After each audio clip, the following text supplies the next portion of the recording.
Hey guys, what's up? So the next poem I'll be reading is poem 1188, and this is called Balancing Sugar and Spice. When we were young, our parents told us to not talk back, to get good grades, to do the right thing. Then we fell for a boy that wanted a little spice. We got sick of always saying yes. People kept taking advantage because there was a red target on our forehead. And it became so overwhelming, we transitioned to just one. Now we have to balance both sugar and spice. And well, it's everything but nice.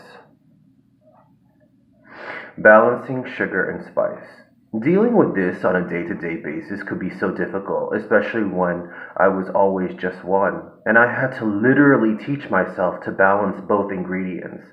Back then, people were saying I needed to put more sugar to sweeten it up, but that wasn't what made me change the recipe.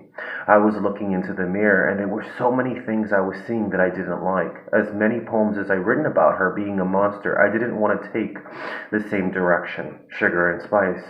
Growing up, we come to realize we are one or the other. Boys like a little spice, and that sugar is just boring. But the problem is, you were raised to be polite at all times because you were brought up in a good family, and you are not to talk back whatsoever. So you had no choice but to balance both of them.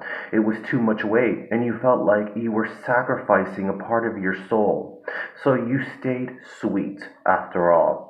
Good things happen to good people. Well, that's what someone said to you, and well, the naive part of you believed it.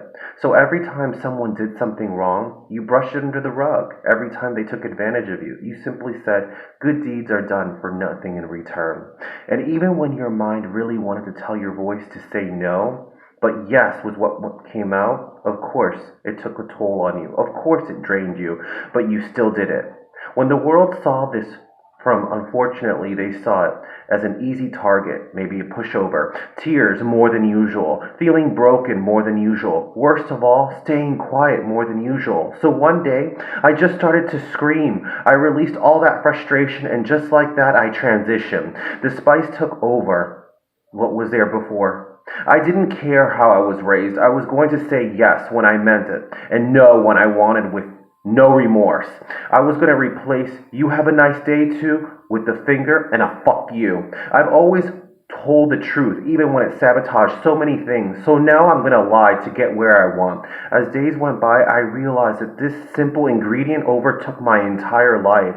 I was looking into the mirror, and there was so much darkness I was seeing that I didn't like. So as I got older, as years went by, as experiences molded me, I learned to channel it. It's not easy knowing which ingredients to fit which day, sugar and spice. Growing up, we come to realize we are one or the other. Boys like a little spice, and that sugar is just boring.